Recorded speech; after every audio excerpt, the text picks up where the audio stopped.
let them come in. So why don't we go ahead and get started, just to make sure we have plenty of time. So we are very excited to host Dr. Eve Manz today for our latest STEM education seminar. She is an assistant professor of science education at the Wheelock College of Education and Human Development at Boston University. A former elementary teacher, she earned her PhD in mathematics and science education from Vanderbilt University. Dr. Manz works with elementary teachers to design rich and rewarding learning environments that capitalize on children's curiosities, concerns, and ways of thinking to support disciplinary engagement. I want to say on a personal note how impactful Eve's work has been on my thinking over the past few years.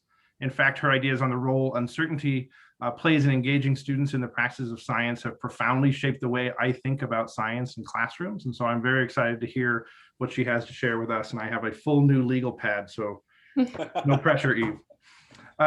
So please be sure that you are muted. If you would all check that right now, if you don't mind, for her talk. We'll have time for questions at the end. When it's time, please just use the hand raise feature, and I'll do my best to facilitate a discussion. So now please join me in welcoming Dr. Manz. Okay, thank you so much for having me. Let me go into this screen sharing mode where I can no longer see you. So if something goes wrong, Ron has to unmute and stop me. You got it. So thank you so much for having me today. I'm excited to talk about my work. I think about that work as primarily about developing learning environments where teachers and children can engage in productive sense making, and where the role of science is to support that sense making. And so I characterize this work as design research at the intersection of science, children, and elementary school systems. And today I'll talk about the joyful challenges, mostly joyful, of doing that work. And I would just to say a few words to frame some of this talk. So I think of myself as really trying to draw on the resources that each of these three systems can offer for pushing on the others. I'm going to purposefully use the term children as opposed to students throughout the talk to center children's personhood in and out of school.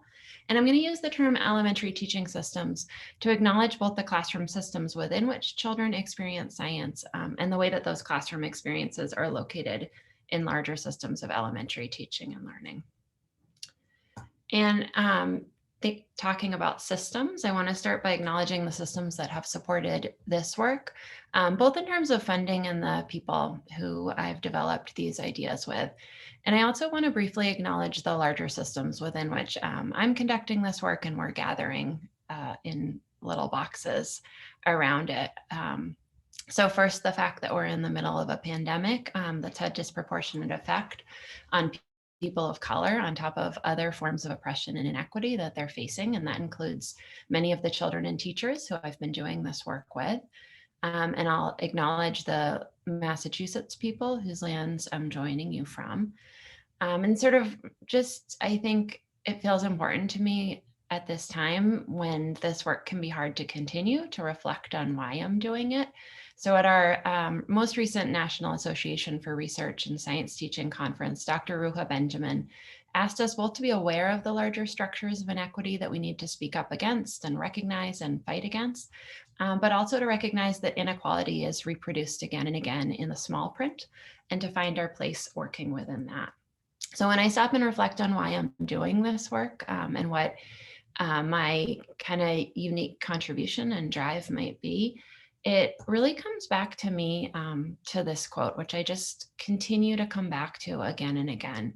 Because for me, one of those kinds of small print has been the way that children typically encounter disciplines in their first formal experiences with them. And I love the way that Lisa Schneier, a teacher in Eleanor Duckworth's book, puts it. She says, "We sand away at the interesting edges of subject matter until it is so free from its natural complexities, so neat that there is not a crevice left as an opening. All that is left is to hand it to them, the students, the children, scrubbed and smoothed so that they can view it as outsiders." And I'd say my work is primarily aimed at the belief that children can and should, they have a right to, experience the representation of formal disciplines in school as insiders. So it's up to us to figure out how they can be doers, explorers, and users of ideas from their first experiences with schooling. So the kind of principles that will drive this talk and the takeaways that that I hope will be meaningful to you are that children are sense makers. They do say and think things that make sense to them, and it's our job to pay attention to their sense making and design so they can learn to trust it and so that it gets them somewhere productive. Second, that science, my view of science practices is that they're worthwhile for us to design for when they're purposeful, collective, and conceptually powerful for students. And that's actually a better representation of how they function in the discipline and a better way to support learning. So in this talk, I'll spend some time unpacking that view of science practices and theorizing it. I'll talk about why I've chosen the classroom science investigation as a site where it's useful to think about practices and work to shift how children get to engage in them. I will talk a little bit about my current work learning with children and teachers through an investigation of heating and cooling that I've been working on with second grade teachers. And then I'll end with some enduring questions and tensions, and hopefully those will frame some of our discussion and give us a chance to wrestle and grapple a little bit together. So I'm going to start with how I think about science practices. And I'll say a little bit about the context within which I'm doing this work, because there may be people in the audience that aren't in science education. So this is an image of a 2012 consensus committee report in science education that proposed a new vision for science instruction based in understandings drawn from the learning sciences, from cognitive science, from science education, and from studies of scientists at work. And the overarching shift that this document proposed is an image of science as practice. So at the heart of this notion is the idea that in scientists and engineers' work, knowledge and practice co-develop, they rely on each other, and that they're embedded in the social activity of the community. So in terms of what this means for developing curriculum materials and supporting children's learning in science, it's primarily meant a shift toward students being supported in using the practices of science to develop, use, and communicate understandings, and that, that the core ideas of science can be developed over time through and in concert with children's and students' activity with those practices.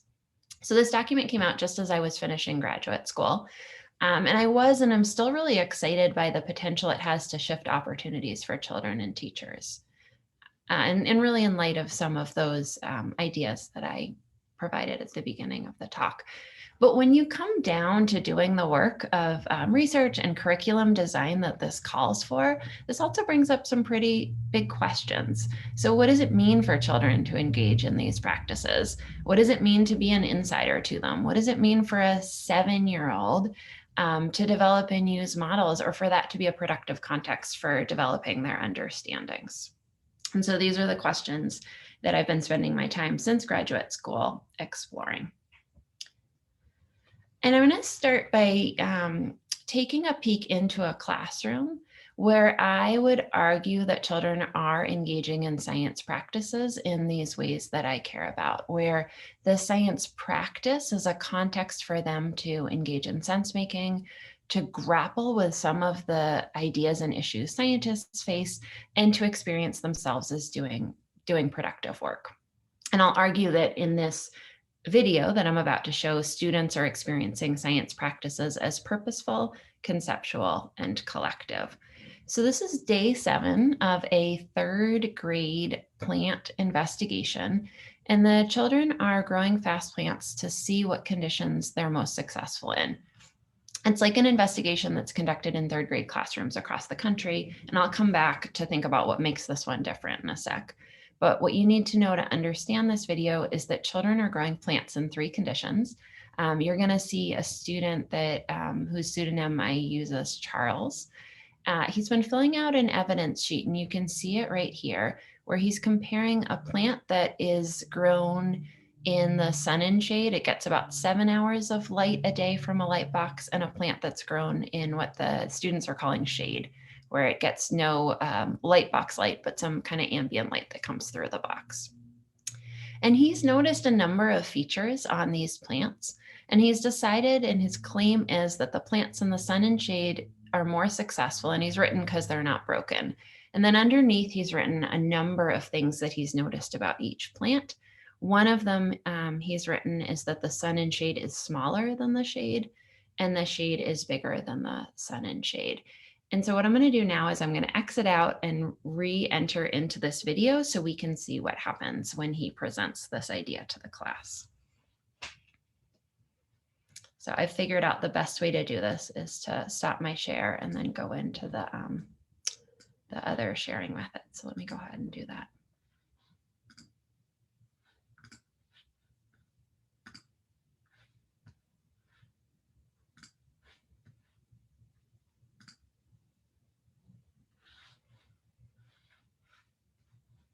Okay, so my hope is that you're all seeing what looks like a video that says sun plus shade. Okay, someone's giving me a thumbs up, which I can now see. Thank you.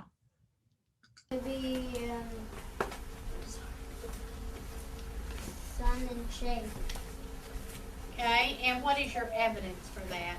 Because all of them are not broken.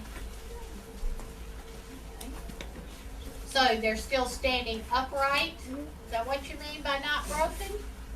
Okay, And I put it because it's not broken. where did you put that? Okay, because it's not broken. So you mark sun and shade. Who has questions for Cleaver? Cleaver, another thing that Miss Wade notices though is, Kobe, go ahead and ask your question. What does she mean by the shade is bigger? The shade is bigger. The part of the shade is bigger. The pot is? The plant. The shade is bigger The than plant. the sun. On the shade. Now? The shade. Are you come up right here? Yes. So, Kobe, can I ask you a question? Yes. Are you agreeing? So you're saying there's bumps over on the sun and shade plant.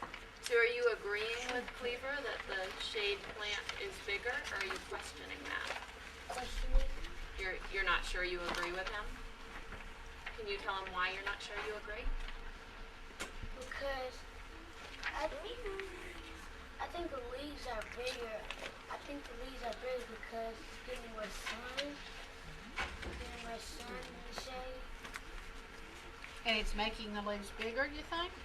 And Cleaver, what were you thinking when you said the shade was bigger? Like the plant in the shade. Is bigger how? In Bigger, what way? meters. The height. Taller in the height. Okay. Now that was the very question I was thinking about though, Nebu, because I've heard of other people who use the height of their plants as being more successful because their plants were growing taller. But but Cleaver, he's saying to me that he thinks this one is more successful with sun and shade, but the heights, this one is shorter than this one, right? So, is that different than what some people think? Is there evidence? Was the height? They were using the height as their evidence? But Cleveland, you didn't really use the height as your evidence, did you? I didn't. I thought about the bumps as like making it more successful. Okay, and what else did you, so you thought the bump helped to make it more successful, and what else was it you were thinking about? Nebu? Everybody who has the sun, their plant is short, but it's really thicker than the ones who have shade. I know The shade is just tall, but isn't growing well. So the shade ones you see are tall, but they're not growing as successfully. I know. Because, and what did you say about the ones that are, you think are sun and shade, that they're what? They're growing. Okay, so I'm gonna exit out of that and go back. And as I'm doing that, I'm just gonna ask you to reflect for a second on where you saw science practices in that video. So in what way were children engaging in science practices, and why did that feel meaningful to them? What was making that that happen for them? So think about that while I get back my other slide, my slideshow.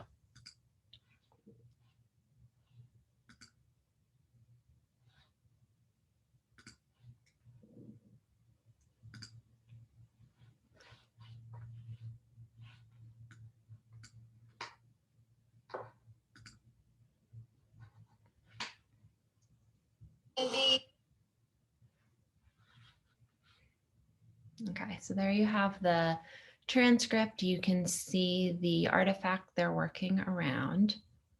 And so you might just take maybe 30 more seconds to take a look at that.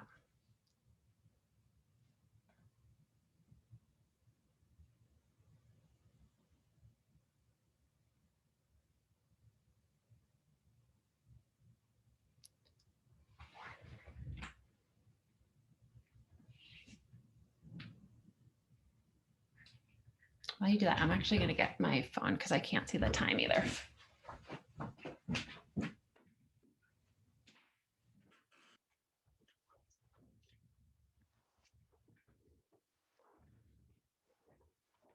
Okay, the many joys of Zoom updates.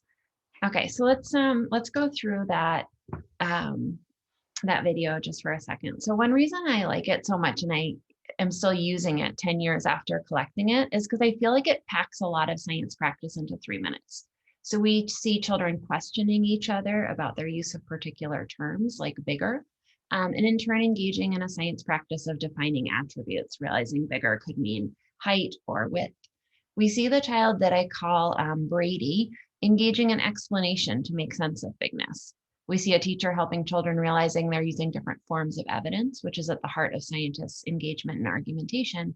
And then we see Malik building on that to make a claim that contrasts forms of evidence and recognizes the contradiction, that the taller plants are thinner. So I'd argue that this depth of practice occurs in a way that's purposeful for children. My evidence is that they initiate the practices in order to understand each other, to make contrasts between the plants, and to make progress in making a conclusion about which plants are more successful. And we can kind of see in their talk and their engagement that those purposes are things that they're carrying rather than the teacher. There's a collective nature to this practice. So it emerges from trying to understand others and realizing you think differently from them, differently about what, in this case, bigness means. And that manifests in children responding to and questioning each other and building on each other's ideas. And this is one that we don't talk about as much, but I think it's really central to these standards, which is that the practice is conceptually powerful. So in this case, you have to distinguish attributes of plant growth to recognize they're contradictory. And that contradictory nature of the taller plants being thinner is pretty central to understanding plant growth. So in this case, the shade plants are putting all their energy into reaching the sun. They kind of think they're still underground. So they grow taller, but they're thinner. And in the next days, as the shade plant slows down, children bring up this question again, and they make sense of it, realizing that plant was initially growing from resources that were in the seed, but it was running out of resources and therefore eventually stopped growing upward. So I also find this example illustrating for what I think of as a functionally emergent view of practices and understandings. And this draws from Charles Bazerman's advice that we not take practices as timeless expressions, but focus on how they emerge and what they do. And so this is the conceptual framework that guides this work. So first, I take a sociocultural view of practices. So I think of them as repeated activities that are enacted to share solved problems. And importantly, they're developed, appropriated, and adapted in communities. And what this means to me is we can't identify a practice that scientists engage in and teach it directly to students in a classroom and expect them to adopt it. There's too many differences in the two activity systems to make that approach either possible or productive, as well as in the knowledge and the problems that children are going to come into the classroom wanting to solve. So I treat knowledge in a similar way, drawing on situated theories of knowledge. And I really think about knowledge as resources that children are using to navigate activity. and look at kind of fine-grained knowledge elements. So I look at the various ideas that children bring to instruction and how they use those ideas, rather than only looking at whether they have a canonical explanation. And I'll develop that idea more throughout the talk. So building from these two views of practices and knowledge, I'd characterize my design approach in the following way. And it's what I call a functionally emergent approach to design. I try to first develop an understanding, not of what a practice looks like for scientists or engineers, but of what it's doing, what purpose it serves within that science and engineering work. And I use philosophical writings and studies of scientists at work to understand these purposes. And then I work to create learning environments in which it would make sense for children to engage in aspects of that practice and study over time how they recruit knowledge in the practice and then extend it through engagement. And I think this is a really important approach across disciplines and for young students in particular. As a former elementary teacher and someone who continues to work with elementary students, each of these disciplines that we're seeking to apprentice young people into has these practices, connecting to lived experiences in English language arts, using efficient strategies in math. So these are human practices driven by people's needs and influencing their identity and belonging. And I really feel like we have to learn to design for them as such for children and center that view. So kind of guided by this idea, this view of what practices can look like in science classrooms, and this conceptualization of what they are, I'm going to take you into this work I'm doing to rethink the classroom science investigation. And I'll focus a little bit on the investigation that I just presented, and then pretty quickly move over to how it's guiding new work. So just those of you who are in elementary science education probably recognize the investigation you were just looking at as one that happens across the country in classrooms. The way it's typically presented is we might pose a question: do plants need light to grow? Help children realize that if they want to find an answer to this question, they need to vary light and not other variables. Give them rulers, show them how to use those rulers to measure, show them how to graph. They can pretty easily see that the plants in the light grow taller, and then they're able to support a claim with evidence. And so in many curricula, this is what engaging in these practices is considered as. We could say they planned and conducted an investigation, they analyzed and interpreted data, and they constructed an evidence-based explanation. But I'd argue that what would make those practices meaningful, conceptual, and collective and scientific activity has largely been removed from this setting. And this is where Ron talked about how I use this idea of uncertainty. So I think about the uncertainty that drives science practice, the uncertainty of, in the previous video, of knowing what evidence to focus on as driving that collective aspect of practice. And that's usually exactly what we take out of elementary science investigations. In that case, it's unsurprising that students would take up practices for pleasing the teacher, for not making mistakes. It's unsurprising that teachers would have trouble supporting conversations in which students contest and argue about ideas, because there's really nothing to argue about.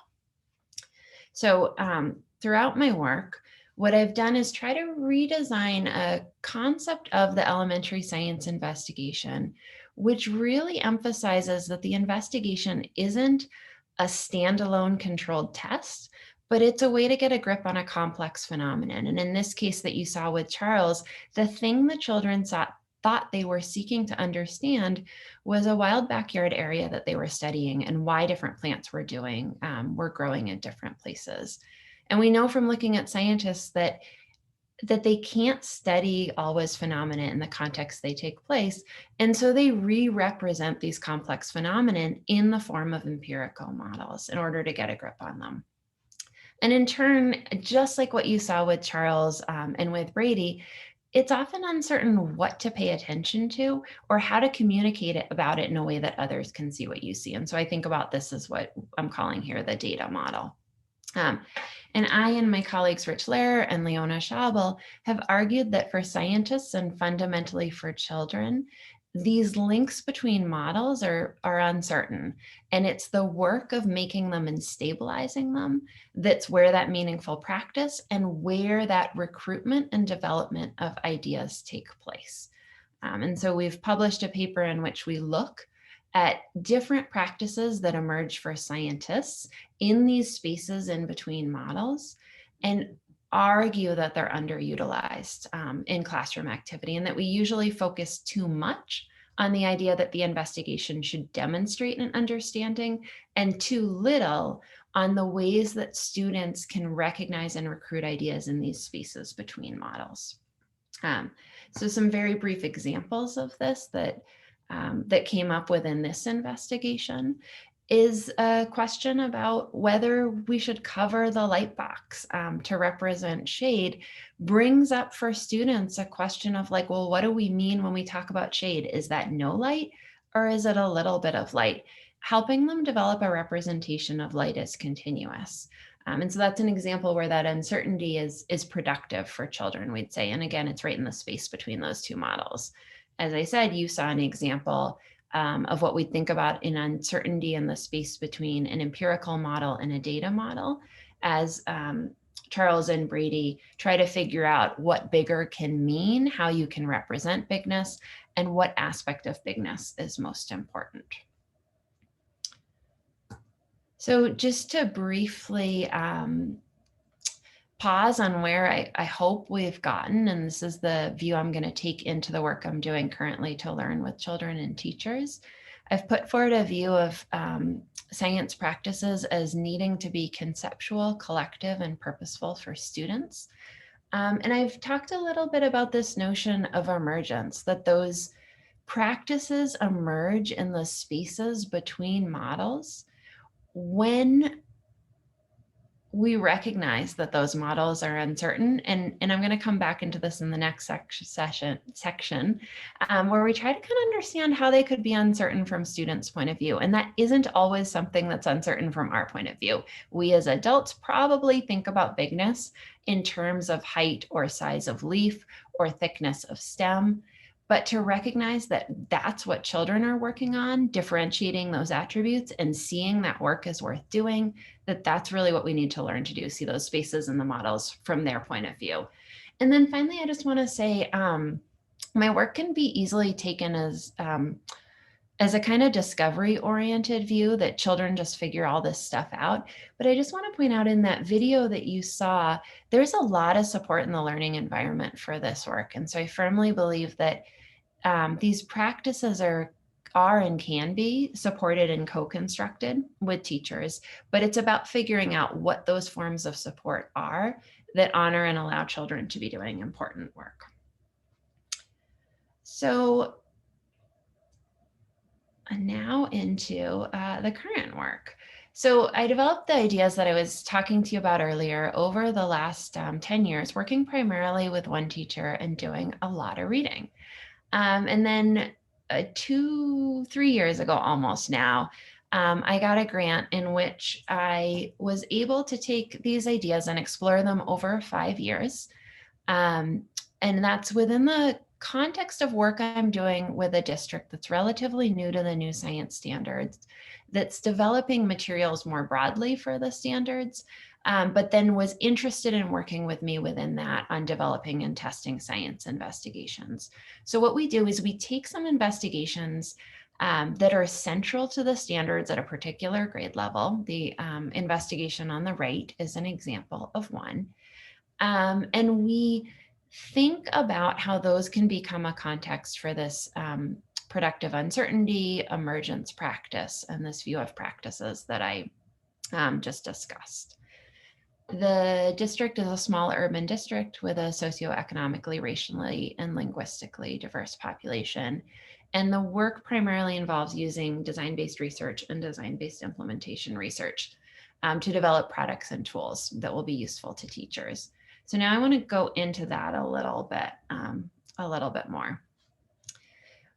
I'm not going to belabor this. I can talk about design-based research for a long time, but if anyone's interested, and I'll come back to this at the end, a reason that design-based research is so useful to me is because it fundamentally involves designing and studying learning environments in a complex system and realizing that you kind of only know as much as you can make opportunities for, often in classrooms. So it involves making space with teachers and children to both kind of make space for the forms of activity and study them at the same time.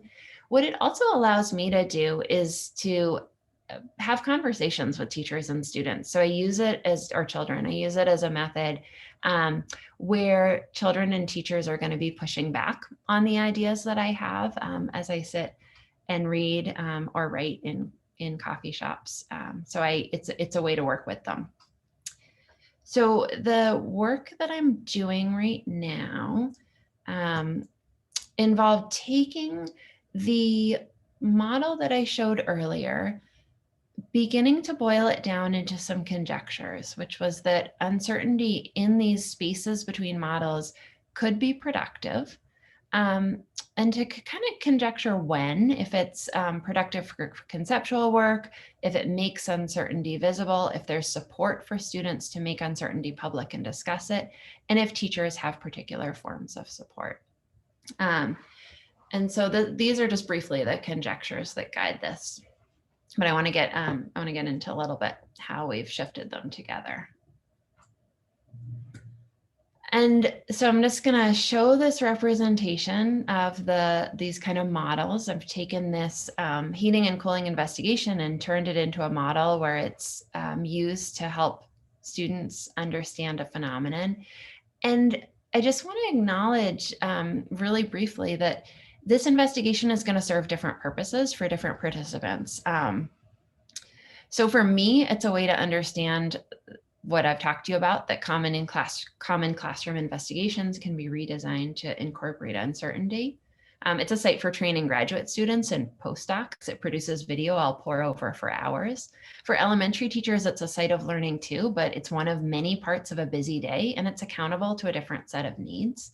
And for children, it's a site where they perform being students and being children in a particular environment, where they figure out who they are and what's valued in the classroom environment, where they take risks and encounter connections. And part of what I want to come back to and unpack at the end is kind of how hard it is to maintain a viewpoint on all of those at once, but how important it is. So I'm getting now a little bit into the newer portion of this and some ideas I'm playing with. As I think about this idea that fundamentally that investigation is a different site with different purposes for different participants, I'm finding a perspective on expansive learning really useful. And this is drawing from Engstrom and Cennino's ideas, and recognizing that as researchers, we're prone to taking the perspective that faults in the implementation of our design are due to faults in teacher knowledge, or maybe due to system constraints or contexts that we're treating as explanatory variables. And so what instead expansive learning helps us realize is that when we're engaged in expansive learning with other participants, we're fundamentally trying to learn something that's not yet there.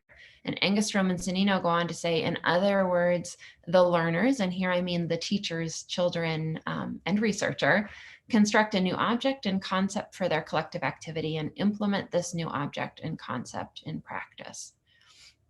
So fundamentally, I'm just acknowledging, oh, I might have these ideas about investigations. I don't know in what way they're productive for children and teachers, and I need to work with them to figure that out. And so what also Engstrom and Cennino help us do is think about teacher researcher learning as involving, like, we don't totally know where it's going, that we may be working to disrupt, redesign, or develop practically grounded concepts and even system infrastructure. And right now I'm going to give you, in my last 9 minutes, a little peek into how we're trying to do that and what those ideas might mean to us. So if I'm organizing learning with teachers and trying to use design-based research, I start by recognizing that we need to develop joint norms and questions. I engage with teachers in structured co-design processes, and then we work together to implement materials, to iterate them during teaching, to reflect and redesign them. And also, one thing we found useful is to be engaged in co-designing tools and professional learning. So the teachers I work with on these investigations see themselves as both expanding the theory of these investigations and being insiders and central to thinking together about what it would look like for other teachers to learn to do this work.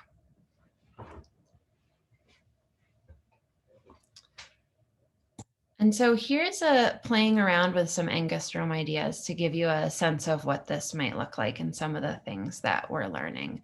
So I think of myself as coming into my work with teachers with what I'd call an under-designed partial solution. And that's this diagram I've been showing you.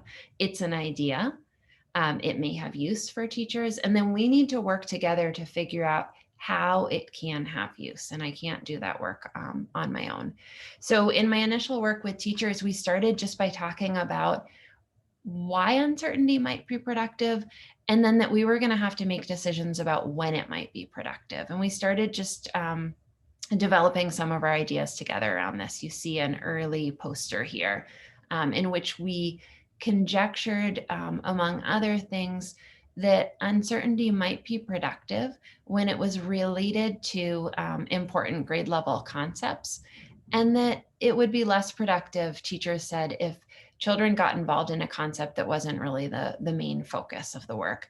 And this really sets up something that I think of as an enduring tension in science education, and I see it in other areas too, which is this kind of content practice tension. And so teachers were telling me right away that they felt like, and they weren't exactly sure uncertainty might be useful for kids' ideas. And if it got too far away from the main ideas they felt accountable for helping children learn, then that was going to be a problem. And yet we planned the first investigation and we wanted to try all these forms of uncertainty. And when we got together at the end, this was a seeds investigation, the teachers said, you know, they did these investigations, they had a lot of fun, they really argued, but I wasn't sure they learned anything new about seeds.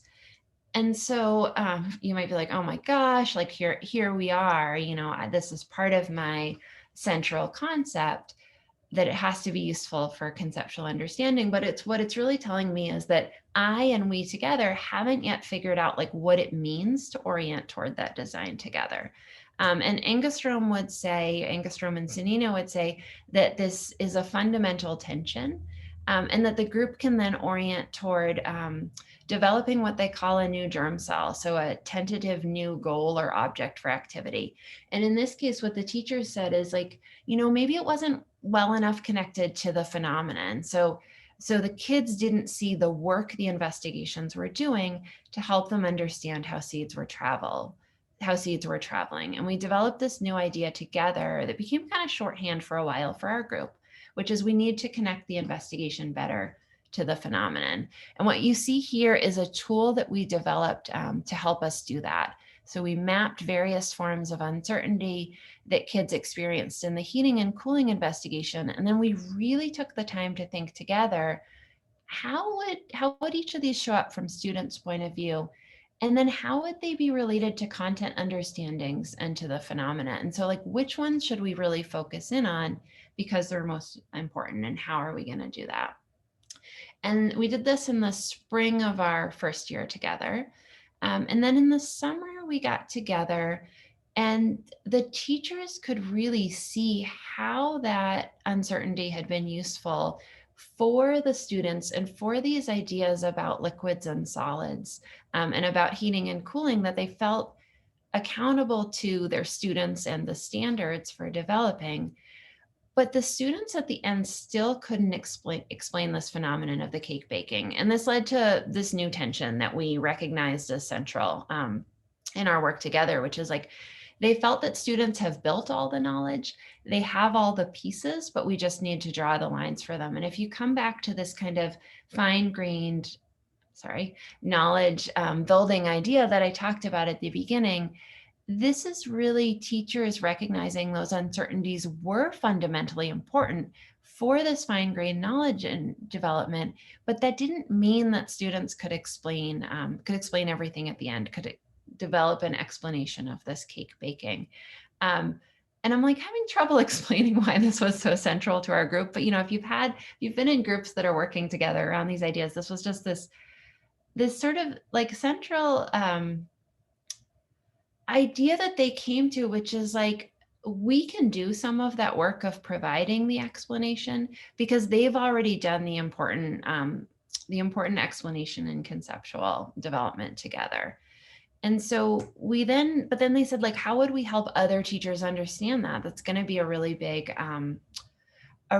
issue, because we often think about that final explanation is the most important. And so then we developed this tool together that we took into our professional learning environment with other teachers, in which we were really orienting our work with teachers around knowing and specifying what uncertainties are good for, and recognizing how much of the conceptual work for children was done in the space of the investigation. And we did this work where we took videos in with teachers and had the teachers that we were working with really think about these fine-grained moments and begin to recognize the knowledge building work that their children were doing within them.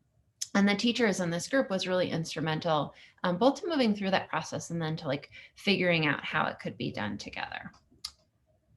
So let's see, I'm gonna stop there. I have some pieces that we could come back to briefly if we wanted to at the end about how we learn from children. I've kind of ended up choosing to focus more of my time on how I've learned to learn with teachers. And so I'm going to say a few things briefly about this, just in case that sparks questions for people at the end that we want to continue talking about. But just that what we found that when we learn from children, we need to have a more open first instantiation. So this is this investigation, and really collect tons of video data and field notes of children's engagement with the investigation. And then what we do is we work through each of the things we have evidence that children found uncertain in some way. And that might be individuals finding this uncertain, but it might be just something that that children think differently about, have different ideas from each other. Because like you saw with Brady and Charles, those can be really useful foci for group conversation.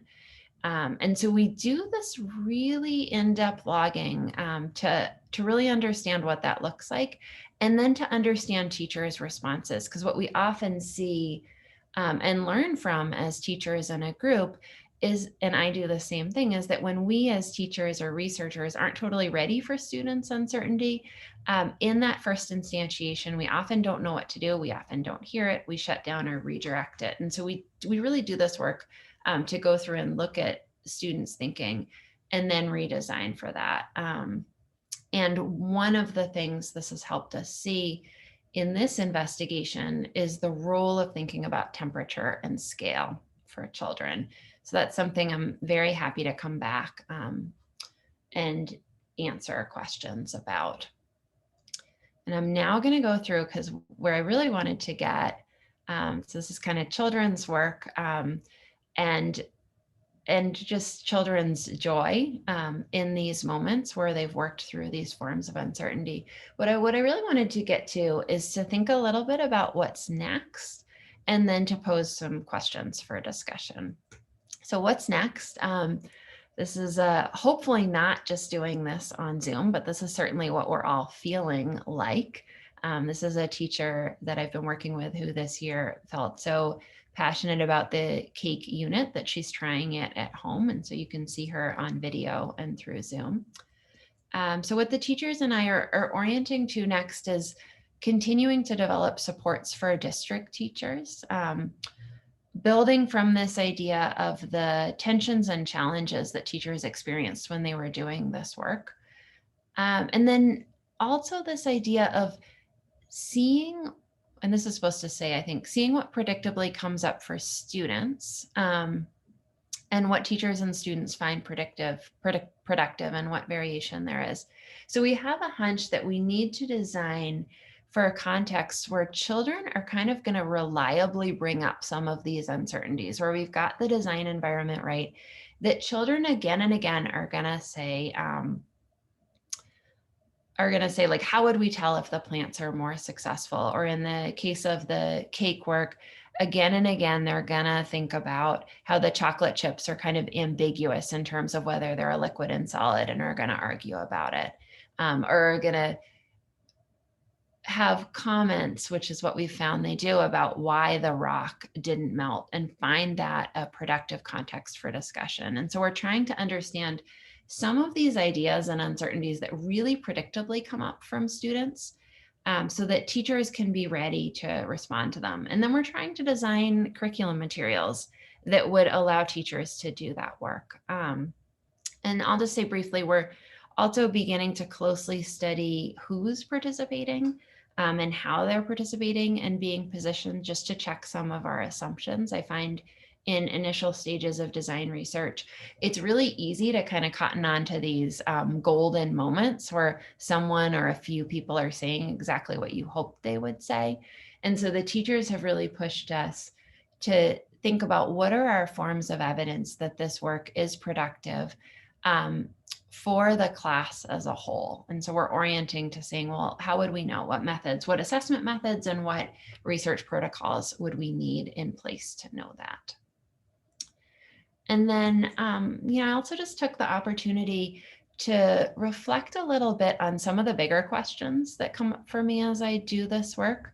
And so here are some I will pose and would love your thoughts on, though I'm happy to answer any questions you have as well.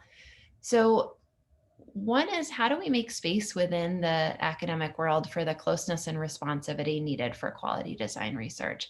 I learn tons by doing the work that I do with children and teachers, and it takes an inordinate amount of time. And moving from being a graduate student to an early career faculty member, and now like a mid-career faculty member, that time is no joke. And I'm finding the challenges really real. So how, if we think this is useful work, how do we make the time and space for it?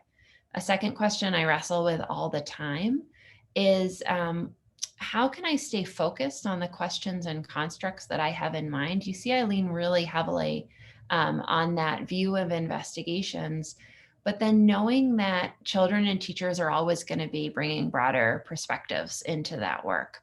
How do I learn from those broader perspectives? And then also, where do I need to stay focused? And finally, this enduring question that I would love to make further connections with people about is, how do we develop materials that provide support and predictability, but are still open to the emergence that I think drives meaningful and joyful work for children and teachers? So I think it's pretty easy to move from something as being central to your design, in my case, emergence, to then beginning to focus to support something so strongly that becomes the new object of activity. So supporting so strongly a particular kind of conversation about the chocolate chips or the rock within that work, or the need for particular content understandings to develop. What happens when that starts to take over and some of that emergence and meaning is lost? And is that possible to develop curriculum materials that would allow for that emergence? So I'm going to stop sharing. And would be happy for questions and further conversation now, once I can see everyone again. Wonderful. Thank you, Eve. If you have a question, go ahead and hit the raise hand button, and I'll try to call on people as we go. I see Joelle already. Go ahead, Joelle. I need to digest before I have a question. I was actually just kind of clapping. Oh, clapping. Okay. Yeah. No, I'm really, you've posed a lot of things to think about, and I don't have a question formulated just yet. So I'll cede my time here. You've got it. I wonder, as we wait for people to figure out where the raise hand button is, I want to ask, so you I just, like I said in the very beginning, this idea of uncertainty and productive uncertainty, and the way in which scientists have built practices out of dealing with that uncertainty, and we can do the same with students and need to do the same with students in classes, is really important. And I'll add to that, the other thing that you added to that for me in this is this idea of how joyful that work can be. It's not just about learning more. It's not just about making meaning. It's also when you're in these environments in which kids really are getting to be this engaged in these really meaningful ways, it is a joyous experience. So I appreciate you adding that piece into it, because I think it falls off very easily sometimes in the way that we talk about that. I wonder if you could just very quickly, there are a number of ways I think you showed examples of different forms of uncertainty.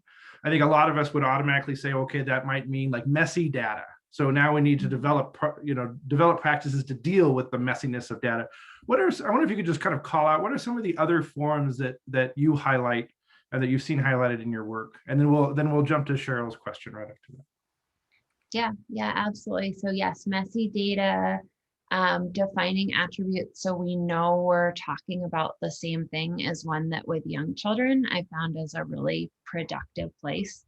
The maple seed example that I show is one that we're working, and actually the temperature is one as well, which is thinking about the way that the investigation as a representation does and does not allow you to say something about the general world. So that that place of generalizing from an investigation to the world is something that I've been finding lately with children, if you get it right, is both productive and joyful to them. And this is the thing I was going to say about what I've been learning from children, especially the second graders who I've most been working with. So one example is that in the heating and cooling investigation, we include a rock. And the rock does not change, it does not melt within the temperatures used in the investigation. And the teacher then makes a claim, and so it's going through the process of claims and evidence and science, and then says, okay, gets the rock and says, okay, I get it, it didn't change. So I claim that, heat can't melt a rock. And the children love this moment of arguing back with the teacher and saying like, no, you just didn't test temperatures that are high enough. And we found most children have played like The Floor is Lava or watched Moana and have this conception of really hot rocks. And so so that rock is actually turning out to be one of those productive places. And I'd argue that that is fundamentally related to this idea of generalization in science and the idea of how your investigation represents a phenomenon. So the maple seed is another favorite example we have of that, where we children come in with the idea of they need a controlled test usually.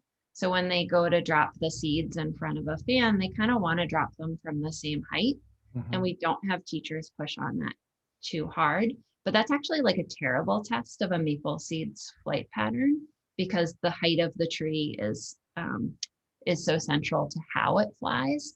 And so then what the children get to do is again push back on this idea of that was a good test, and then they go drop the maple seed out of the roof, and that's the moment of joy you see.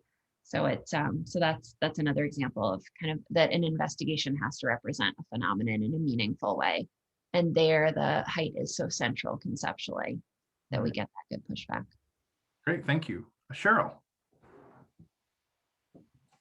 I just wanted to thank you, because a lot of our students, we do all of these great investigations, but then they can't explain themselves. So do you have any recommendations on how to draw those lines for them without taking away from their experience? And you mean like the say, when you say they can't explain, like that idea that at the end that how or why explanation, or say what you mean about the part that they can't do. Right. So they're having a trouble putting together in words like I am right now, but what they learned, mm-hmm. They know what they did, but what did they learn from it? Yeah. Yeah, and I that one, and this is, you're right. That's that's the tension the teachers were talking about.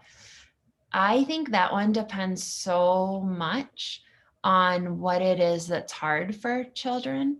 Because one thing I found is sometimes the reason they can't put together the explanation is because it's almost too obvious to them. Like in some of those initial plant growth experiments, sometimes what kids will tell you is, well, like I actually knew the answer from the beginning, but I'm like learning to play along. So like, what does it mean to explain? Like I kind of knew it already. Like most experiments only demonstrate the things that children know very well.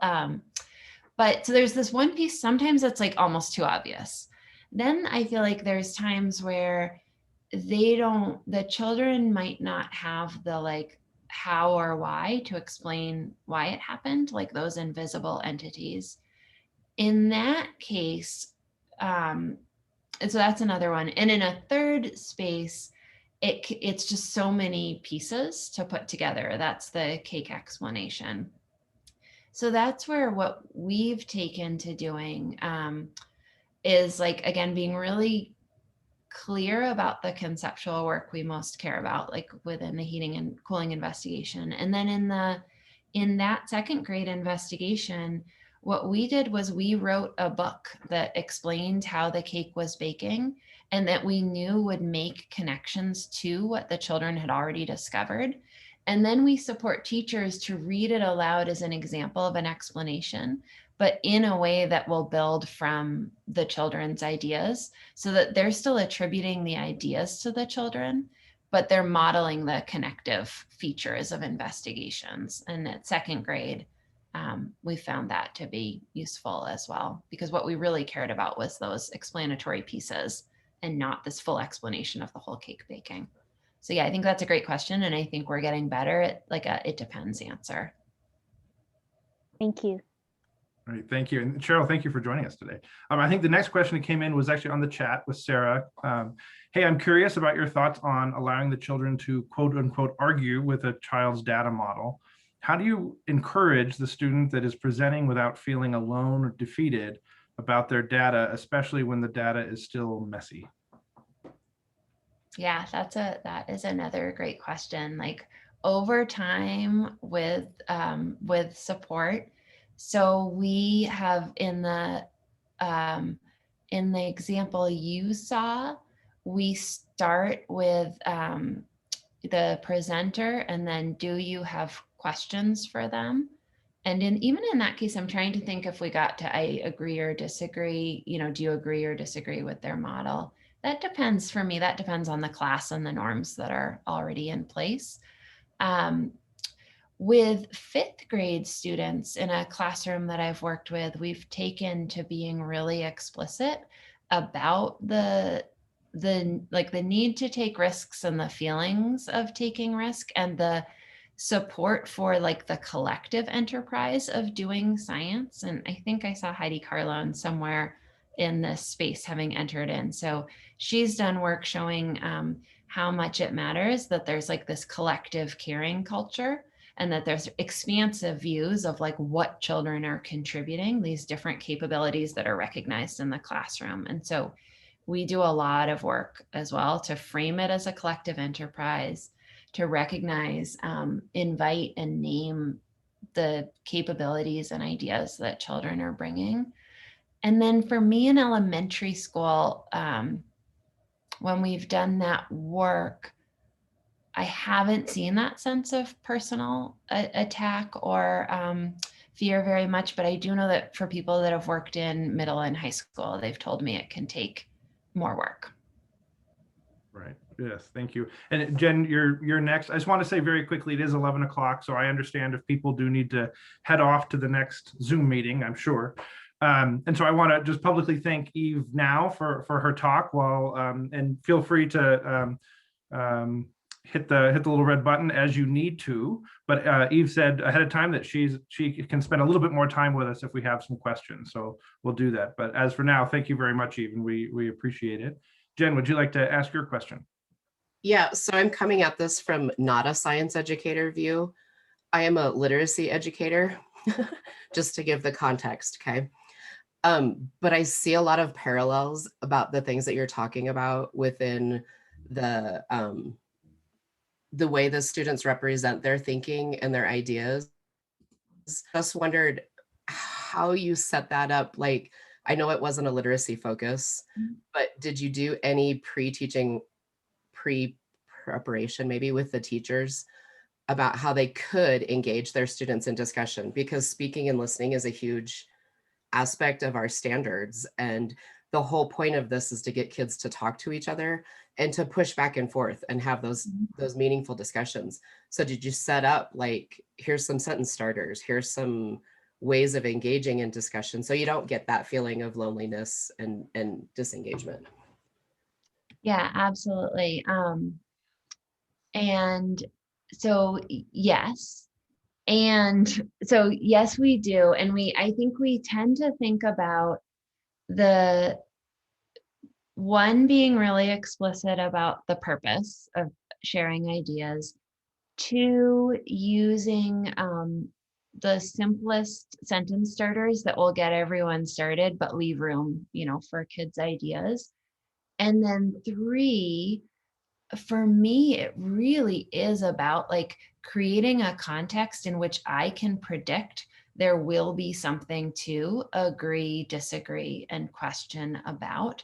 Because what I've found is sometimes what teachers will suggest doing is asking children to brainstorm questions ahead of time. Like, okay, we're going to do a presentation. Let's talk about what a good question is for another person. What could you ask them? Let's have some sentence starters for questions. And then they'll ask the kids to generate the questions in absence of the audience or the context that they're curious about. And that I have reservations about, because it feels to me like it puts the kids in, they can't see the purpose of the questions. So my number one thing we try to design for is a context in which children are going to have the resources and there will be something to disagree about. And then we can be explicit about the purpose and name what's being done. And and it's like almost having, like a mentor text, but having a mentor text that children are going to create on the spot in certain ways for speaking and listening, because they come in speaking and listening, right? They come in for so many resources for that. When we're doing writing, we have different kind of views of like the role of the starter mentor text. And then again, really using the children as each other's kind of mentor texts and sharing. So I think, yeah, it's something I'm working on, a cross-disciplinary project right now where we're thinking a lot about those similarities and differences. Great, thank you, Jen. Any last questions for Eve?